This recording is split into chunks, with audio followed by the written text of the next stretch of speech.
Coming up in this video, once again, we have made a mess of things and are in a position where we're overstaying our 90-day Schengen travel visa. And we'll catch you up on how 2 months in Spain disappeared so quickly. Hello, we are Ben and Rebecca, and this is our puppy Lucia. In the fall of 2021, we shipped our 4x4 camper van Denny across the Atlantic in search of new experiences and a life less ordinary. Welcome to our journey. I guess we have some explaining to do. We were in Spain for over 2 months, and somehow the only thing we managed to do on camera was not even in Spain. Yeah, it's not like we didn't do anything at all, because we did do stuff, but nothing was really exciting enough to record. But one thing we did do is we took random pictures and video clips throughout our time in Spain. That probably leads you to ask the question, well, what did happen in Spain? The answer is real life. We jokingly and seriously tend to say that we are working the dream, not living the dream. Because living the dream does not involve work. Not in our mind. No. But yeah, we are not the stereotypical people who travel the world or what people have the impression of. We work for a living. We have businesses that keep us very busy. Just like most of you guys, yeah. We're doing what we can to make ends meet and make the most out of life. And we spent a lot of time in Spain making those ends meet. Yep. So what was I working on? Well, I was working on our Croatia video series. It was 8 weeks of YouTube content, 170 minutes of a mini documentary. It was awesome. I'm really happy with the way it turned out. But the amount of time it took to edit that is just not very sustainable or realistic. It was ridiculous. You worked like 180 hours to produce Yeah, that there's a saying, 1 minute of finished content is 1 hour of editing, and for the most part, that is pretty darn accurate.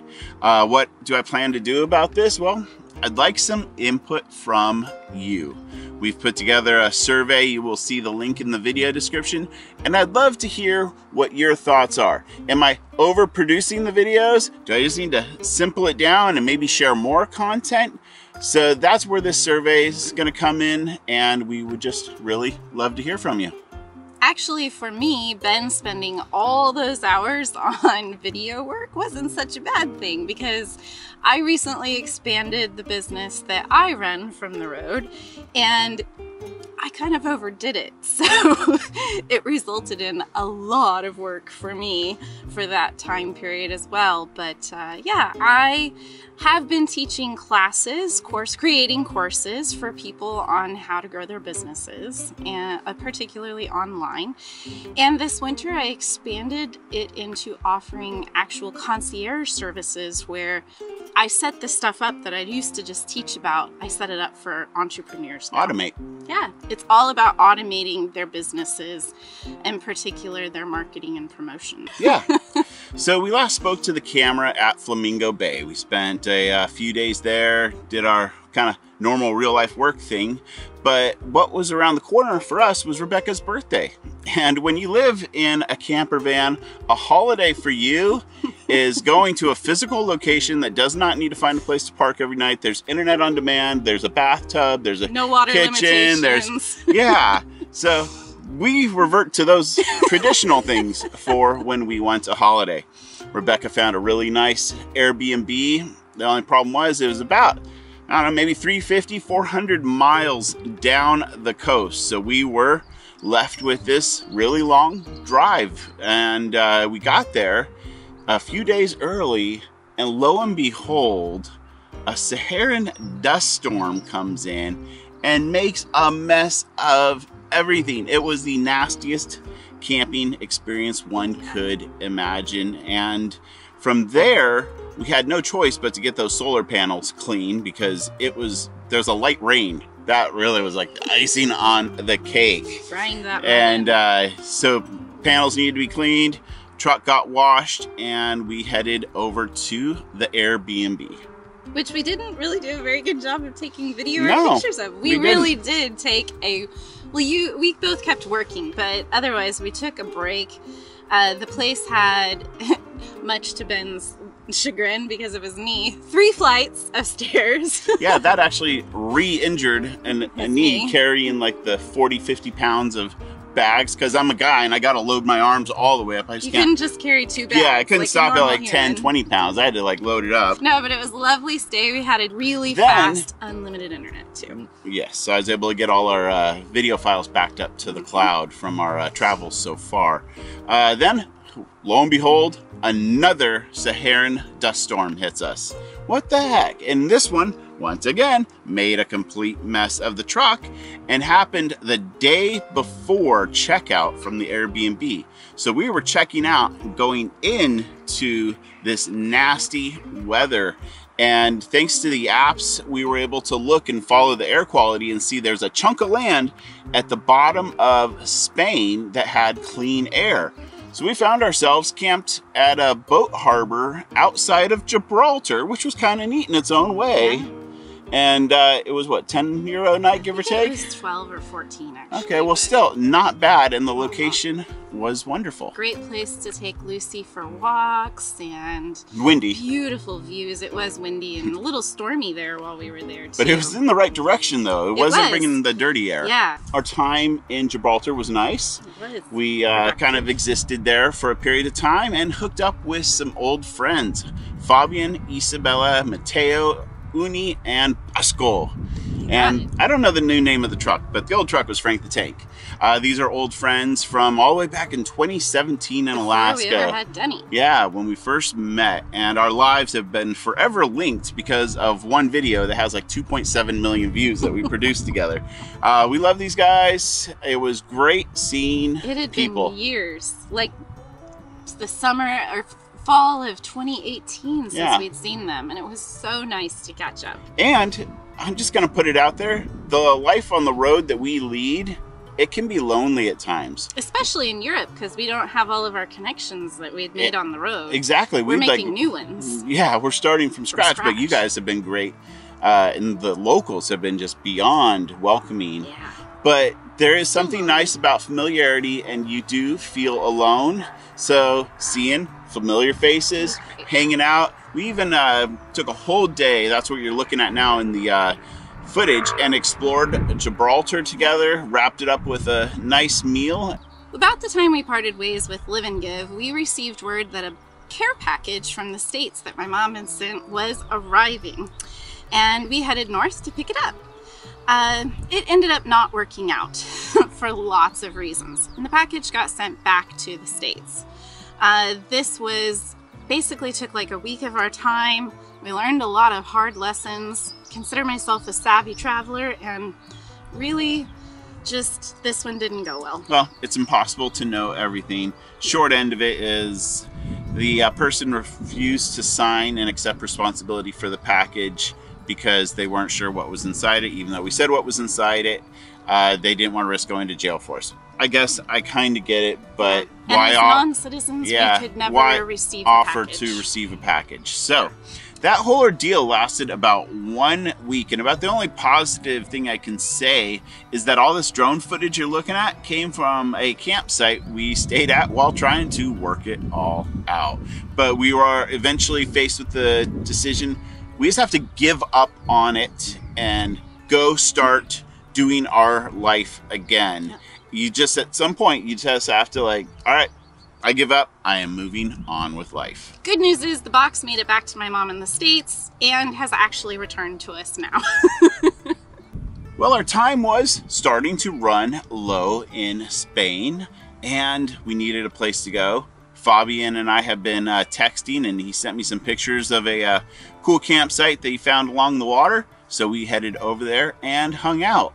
It is great, you know, like I said earlier, it does get lonely, and seeing familiar faces is wonderful, and we really enjoyed our time together. Another interesting thing started to happen at that time. ferry routes between Spain and Morocco started to reopen again. They went to Morocco. We did not. It was a tough decision. It has to boil down to a CDC regulation for if Lucy goes to a high-risk rabies country like Morocco, she can't come back to the States for 6 months. It is not something we wanted to deal with, whether leaving her in Europe if we do have to go back to the States, or closing a door for us not going back to the States. But it was a difficult decision, and we wanted to do Morocco with them. It would have been a blast, but it just wasn't in the cards. Yeah, it was all a COVID thing, by the way. So yeah. Wasn't normal rules just because of COVID that's in place. Well, this is when we discovered another problem and another lesson in our lives as travelers. We let Lucy's rabies vaccine booster expire by about 2 weeks. Nothing big, but if we're going to England, the UK, if you let it expire, you have to wait a whole 21 days before the dog can come into Her Majesty's land. That was going to put us beyond our Schengen clock by a handful of days. So instead of having time to spare, we were now going to exceed our 90-day Schengen travel visa. We got started with resolving this immigration issue from a little shopping mall we found while looking for SIM cards for the cell phones. Yeah, a campground in a shopping mall. It was crazy. It was this really nice little place, €14 a night, sinks to wash your dishes, showers, laundry. It was within a 10-minute walk of anything you could possibly need or want. And Lucy also had to wear a muzzle, or thought she might have to, on the ferry ride. And so we went and fitted her for one at this little pet store and found a doggy park, little tiny doggy park nearby, which was such a great thing for her. She enjoyed it. She got to go out and play. We went there regularly while we kind of messed around waiting to get all of this paperwork solved. So how did we go about trying to resolve this issue? Let me see if I can sum up 3 weeks of headaches into less than 3 minutes. We contacted a Spanish embassy in the United States. The Spanish embassy told us to talk to the Policía Nacional, and forgive the wind noise, that's just the way it is. We went there on a Saturday, said, yes, you're in the right place.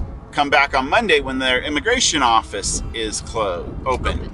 So we waited a few more days, went there first thing in the morning, and they said, no, you got to go to Cadiz or Sevilla, one of the bigger cities. So at this point, we made the decision to leave the Outlet Mall Shopping Center campground and head up towards Sevilla. Rebecca went in to the immigration office there, got us an appointment for later in the week, like on a Friday. So we found a campground to stay at that was really cool. That one with the water, it was a harbor on a river. It was so unique. But it had crap cell phone service. We even met an Alaskan at that place. Yeah. So we had to move on, and we found a nice campground outside of Sevilla as well. And it had, wash basins for dishes, showers, and everything we needed to exist, and a bus line that took us right back into the heart of Sevilla. So the immigration appointment went well. They were very nice, very helpful. They gave us some stamp paperwork and they said, okay, your application has now started for an extension. That was what we were shooting for. We got it started, it's in the system. Now, don't go too far, because when it's resolved, you're gonna have to come back here to get it stamped. Like, okay, well, that kind of put a cramp in our last 3 weeks or so of traveling in Spain, having to stick around Sevilla. So we hunkered down, got some work done, and time ended up catching up to us where our reservation for the ferry to UK was impending, and I didn't want to drive the day of, even though it could have been done the day before. I just wanted to leave a little cushion in case something happened on the road. We also had an appointment for Lucy to get dewormed. Yes, Lucy also had to get dewormed to go into England, so we made our way up to a really nice campground. Yes. we decided after all of the headaches we had suffered for the last few weeks that we would treat ourselves. So we splurged on a campground that was about 20 euro a night, had these beautiful grass pitches, as they're called here. Yes. We picked out a gorgeous one. They had a restaurant. They had an indoor and outdoor swimming pool. The indoor one was little heated. market. Yep, a market where you could get fresh bread every day, and the most beautiful view of the Cantabria Mountains in northern Spain. It was a wonderful. nice place to decompress. We sat outside, the weather was amazing, we played dominoes and made sundowners every evening. But it was at that point where we decided to move on and like, okay, I hope this stamped documentation works for getting us out of Spain. And then it did felt a little better. Yeah, he told us if we didn't have the extensions, the paperwork would work. Yeah, to get us on board. That is where our story ends for this video. We have rambled on enough. Coming up in the next one, you will see exactly what happens as we try to leave Spain with an application that is still in process for an extension. So thanks for watching. I hope you kind of enjoyed this little odd video, but it's the only way I could catch you up. Strongly encourage you to go to the video description, fill out that survey. We would love to hear from you. And is that a wrap? Thanks for sharing real life with us. Yeah. This is it. Like, this is what life on the road is like, especially when you're in another foreign country. Mistakes and lessons every single day. All right. Bye. Bye. Were you a good puppy while we sat and rambled on? You got a bath this morning, so you're happy just to sit in the sunshine and get dry and warm, huh? You're such a good puppy. Yes, you are. Say hi to everybody, Lucy.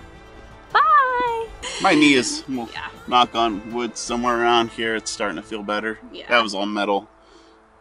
I don't know what you don't look at me. I don't have any wood. Here, just a second.